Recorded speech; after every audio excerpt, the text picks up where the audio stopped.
అక్క నిన్న రాత్రే ఫోన్ చేసిరు, నాకు బిల్లు వచ్చేది ఉంది, నీకు బిల్లు ఏమియ్యం అటు పోతే అని చెప్పిండ్రు.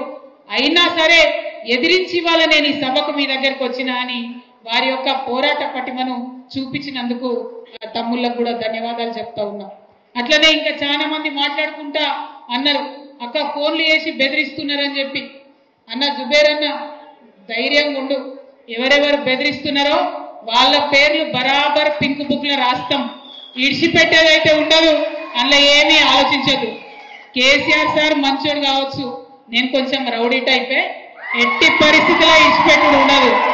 ఇక్కడికి బాన్స్వాడలో మిమ్మల్ని సతాయించి మిమ్మల్ని పోలీస్ స్టేషన్కి ఈడ్చినటువంటి ఏ ఒక్కరిని కూడా నేను మాత్రం క్షమించే అవకాశమే ఉండదు. పింక్ బుక్ బరాబర్ పెడతాం, అందులో పేర్లు రాస్తాం. అది అధికారులు కావచ్చు, నాయకులు కావచ్చు, ఎవరిని కూడా వదిలిపెట్టాం. ఎందుకంటే మనం అధికారంలో ఉన్నప్పుడు అరాచకం చేయలేదు, ప్రజలకు మంచి చేసినాం, అభివృద్ధి చేసినాం.